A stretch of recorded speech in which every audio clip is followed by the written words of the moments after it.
Hi ಎಲ್ಲರಿಗೂ ನಮಸ್ಕಾರ. ಮತ್ತೆ ನನ್ನ ಚಾನಲಿಗೆ ಸ್ವಾಗತ. ಒಂದು ಸಿಹಿ ತಿಂಡಿ ಹಾಗೆ ಸಾಂಪ್ರದಾಯಿಕ ತಿಂಡಿ ಕೂಡ ಹೌದು.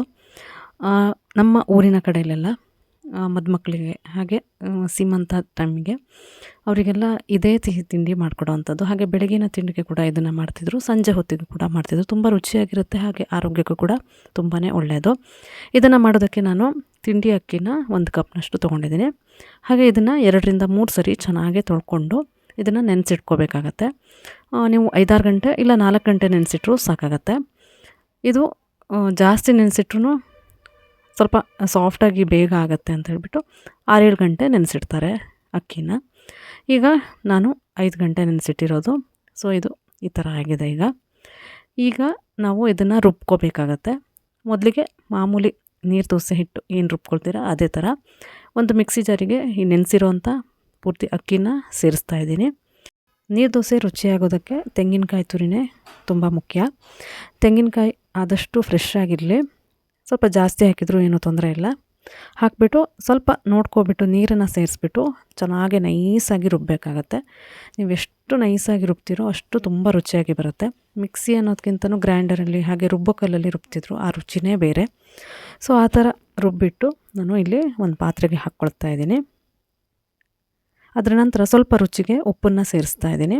ಹಾಗೆ ನೀರು ದೋಸೆಯ ಹಿಟ್ಟು ತುಂಬ ನೀರಾಗೆ ಇರಬೇಕಾಗತ್ತೆ. ನೋಡ್ಕೊಬಿಟ್ಟು ನೀರನ್ನು ಸೇರಿಸ್ಕೊಳ್ಳಿ. ನಾನಿಲ್ಲಿ ಸಾಧಾರಣವಾಗಿ 2 ಲೋಟದಷ್ಟು ನೀರನ್ನು ಸೇರಿಸ್ತಾ ಇದ್ದೀನಿ. ಪೂರ್ತಿ ತೆಳುವಾಗಿ ನೋಡಿ, ಈ ಥರ ಈ ಕನ್ಸಿಸ್ಟೆನ್ಸಿಯಲ್ಲಿ ಬಂದರೆ ನೀರು ದೋಸೆ ಹಿಟ್ಟು ರೆಡಿಯಾಗಿದೆ ಅಂತ ಹೇಳಿಬಿಟ್ಟು. ಸೊ ಅದ್ರ ನಂತರ ನಾನು ಇದನ್ನು ಸಿಹಿ ಮಾಡ್ತಾಯಿದ್ದೀನಲ್ವ, ಅದಕ್ಕೆ ನಾನು 1 ಕಪ್ನಷ್ಟು ತೆಂಗಿನಕಾಯಿ ತುರಿನ ಫ್ರೆಶ್ ಆಗಿ ಇರೋವಂಥದ್ದು, ಹಾಗೆ ಒಂದು 1/4 ಕಪ್ನಷ್ಟು ಬೆಲ್ಲನ ಸೇರಿಸ್ತಾ ಇದ್ದೀನಿ. ನಿಮಗೆ ಸ್ವೀಟ್ ಜಾಸ್ತಿ ಬೇಕು ಅಂದರೆ ಸ್ವಲ್ಪ ಜಾಸ್ತಿನೇ ಸೇರಿಸ್ಕೋಬೋದು. ಹಾಗೆ ಅದಕ್ಕೆ ಸ್ವಲ್ಪ ಏಲಕ್ಕಿ ಪುಡಿನ ಸೇರಿಸ್ತಾ ಇದ್ದೀನಿ.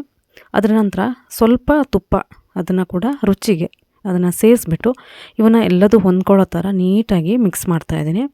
ನೀವು ಬೆಲ್ಲನ ಸ್ವಲ್ಪ ಕರಗಿಸ್ಬಿಟ್ಟು ಬೇಕಾದರೂ ಹಾಕ್ಬೋದು, ಬಟ್ ಗಟ್ಟಿ ಹಾಕಬಾರ್ದು. ಅದು ಸಾಧಾರಣ ಸ್ವಲ್ಪ ಮೆದುವಾಗಿ ಇರಬೇಕು. ಹಾಗೆ ತೆಂಗಿನಕಾಯಿ ಅಷ್ಟೇ, ಸ್ವಲ್ಪ ಸಣ್ಣ ಮಕ್ಕಳು ಹಾಗೆ ವಯಸ್ಸಾದವರು ಇದ್ದರೆ ಅದನ್ನು ಸ್ವಲ್ಪ ಮಿಕ್ಸಿಗೆ ಹಾಕ್ಕೊಬಿಟ್ಟು ಸ್ವಲ್ಪ ತರ್ತರಿಯಾಗಿ ಮಾಡ್ಕೊಳ್ಳಿ. ಈ ಥರ ಮಿಕ್ಸ್ ಮಾಡಿದ ಮೇಲೆ ಸ್ವಲ್ಪ ಗ್ಯಾಸ್ ಮೇಲೆ ಇಟ್ಬಿಟ್ಟು ಸಣ್ಣ ಫ್ಲೇಮ್ ಮಾಡಿಬಿಟ್ಟು 1 ನಿಮಿಷ ಅದನ್ನು ಸ್ವಲ್ಪ ಬಾಡಿಸಿದ್ರೆ ಸಾಕಾಗುತ್ತೆ. ಬೆಲ್ಲ ಮತ್ತು ಕಾಯಿ ಎಲ್ಲ ಒಂದು ಸ್ವಲ್ಪ ಹೊಂದ್ಕೊಳ್ಳುತ್ತೆ, ರುಚಿ ಕೂಡ ಸ್ವಲ್ಪ ಡಿಫ್ರೆಂಟಾಗಿ ಬರುತ್ತೆ ಅನ್ನೋದಕ್ಕೆ. ಈ ಥರ ಮಾಡಿಬಿಟ್ಟು ಸ್ವಲ್ಪ ಹೊತ್ತು ತಣ್ಣಗಾಗೋದಕ್ಕೆ ಬಿಟ್ಕೊಳ್ಳಿ. ಇದರ ನಂತರ ನಾವು ದೋಸೆನ ಹುರಿಬೇಕಾಗತ್ತೆ. ಈ ಸ್ವೀಟ್ ಮಾಡೋದಕ್ಕೆ ನಾನು ಇಲ್ಲಿ ಕಬ್ಬಿಣದ ತವಾನ ತೊಗೊಂಡಿದ್ದೀನಿ ದೋಸೆ ಮಾಡೋದಕ್ಕೆ. ನೀವು ನಾನ್ ಸ್ಟಿಕ್ ತವ ಆದ್ರೂ ಪರವಾಗಿಲ್ಲ. ಇದು ನಾನು ಕಬ್ಬಿಣ ತವ ಆಗಿರೋದ್ರಿಂದ ಸ್ವಲ್ಪ ಎಣ್ಣೆನ ಹಚ್ಚಿಬಿಟ್ಟು ಹೈ ಫ್ಲೇಮಲ್ಲೇ ಇಟ್ಕೊಬಿಟ್ಟು ಈಗಾಗಲೇ ನಾವು ಮಾಡಿರೋಂಥ ದೋಸೆ ಹಿಟ್ಟು, ನೀರು ದೋಸೆ ಹಿಟ್ಟು ಏನಿದೆ, ಈ ಥರ ದೋಸೆನ ಹಾಕಿಬಿಟ್ಟು ನೀವು ಹೈ ಫ್ಲೇಮಲ್ಲೇ ಇಟ್ಬಿಟ್ಟು ಮುಚ್ಚಳನ ಮೇಲಿಂದ ಮುಚ್ಚಿ ಇದನ್ನು ಫ್ರೈ ಮಾಡಿ 1-2 ನಿಮಿಷ ಸಾಕಾಗತ್ತೆ. ಒಂದು ಸೈಡೇ ಹುರಿದ್ರೂ ಪರವಾಗಿಲ್ಲ, ಇಲ್ಲ 2 ಸೈಡ್ ಬೇಕು ಅಂತಂದರೆ, ಸ್ವಲ್ಪ ಕ್ರಿಸ್ಪಿಯಾಗಿ ಬೇಕು ಅಂದರೆ 2 ಸೈಡ್ ಫ್ರೈ ಮಾಡಿ, ಇಲ್ಲ ಸಾಫ್ಟಾಗಿ ಇರಬೇಕು ಅಂತಂದರೆ 1 ಸೈಡ್ ಫ್ರೈ ಮಾಡಿ ಎಲ್ಲ ದೋಸೆನೂ ಹುರಿದಿಟ್ಕೊಳ್ಳಿ. ದೋಸೆನ ಆದಷ್ಟು ಒಂದಕ್ಕೆ ಒಂದು ಅಂಟದೇ ಇರೋ ಹಾಗೆ ನೋಡ್ಕೊಳ್ಳಿ. ಯಾಕಂದರೆ ಒಂದೊಂದೇ ದೋಸೆ ನಾವು ಈ ಥರ ಮಾಡಿಬಿಟ್ಟು ಹಾಕ್ಕೋಬೇಕಾಗತ್ತೆ. ಬಿಸಿ ಇರಬೇಕು ಅಂತ ಕೂಡ ಇಲ್ಲ, ನಿಮ್ಗೆ ಬಿಸಿ ಬಿಸಿ ಬೇಕು ಅಂತಂದರೆ ಒಂದೊಂದೇ ದೋಸೆನ ಮಾಡಿಬಿಟ್ಟು ಒಬ್ಬರಿಗೆ ಸರ್ವ್ ಮಾಡ್ಬೋದು. ಇಲ್ಲಾಂದರೆ ಒಂದೇ ಸರಿ ಪೂರ್ತಿ ದೋಸೆನ ಈ ಥರ ರೆಡಿ ಮಾಡಿಬಿಟ್ಟು ಕೂಡ ಹಾಕ್ಕೋಬೋದು. ಈಗಾಗಲೇ ನಾವು ಏನು ತೆಂಗಿನಕಾಯಿಯ ಒಂದು ಸಿಹಿಯನ್ನು ಮಾಡ್ಕೊಂಡಿದ್ದೀವೋ ಅದನ್ನು ಇದಕ್ಕೆ ಈ ಥರ ಮಧ್ಯದಲ್ಲಿ ನಿಮ್ಗೆ ಎಷ್ಟು ಬೇಕೋ ಅಷ್ಟನ್ನು ಹಾಕ್ಕೊಳ್ಳಿ.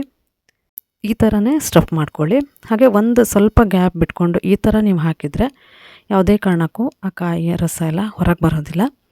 ತುಂಬ ರುಚಿಯಾಗಿರುತ್ತೆ, ಆರೋಗ್ಯಕ್ಕೆ ಕೂಡ ತುಂಬ ಒಳ್ಳೆಯದು.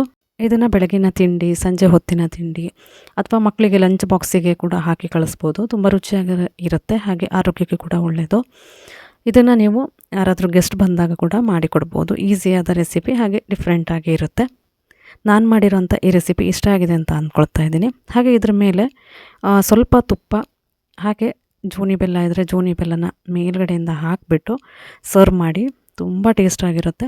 ಹಾಗೆ ನಾವು ಕಾಯಿ ಹಾಲು ಮಾಡ್ತೀವಲ್ವ, ಕಾಯಿ ಹಾಲು ಅಂತಂದರೆ ಕಾಯಿನ ರುಬ್ಬಿಬಿಟ್ಟು ಅದಕ್ಕೆ ಬೆಲ್ಲನ ಹಾಕಿಬಿಟ್ಟು ಕುದಿಸಿ ಕಾಯಿ ರಸ ಅಂತ ಮಾಡ್ತೀವಲ್ವ, ಸೊ ಅದನ್ನು ಕೂಡ ಹಾಕಿಬಿಟ್ಟು ನೀವು ಸರ್ವ್ ಮಾಡ್ಬೋದು. ನೀವು ಒಮ್ಮೆ ಇದನ್ನು ಟ್ರೈ ಮಾಡಿ ಹೇಗೆ ಬಂತು ಅಂತ ಕಮೆಂಟ್ ಹಾಕಿ. ಹಾಗೆ ನಾನು ಮಾಡಿರೋಂಥ ಈ ರೆಸಿಪಿ ನಿಮ್ಗೆ ಇಷ್ಟ ಆಗಿದೆ ಅಂತ ಅಂದ್ಕೊಳ್ತಾ ಇದ್ದೀನಿ. ಇಷ್ಟ ಆದರೆ ಒಂದು ಲೈಕ್ ಶೇರ್ ಮಾಡೋದನ್ನು ಮರಿಬೇಡಿ. ಹಾಗೆ ಮತ್ತೆ ಮತ್ತೊಂದು ಹೊಸ ರೆಸಿಪಿಯೊಂದಿಗೆ ನಿಮ್ಮನ್ನು ಮತ್ತೆ ಭೇಟಿ ಆಗ್ತೀನಿ. ಅಲ್ಲಿವರೆಗೂ ನಮಸ್ಕಾರ.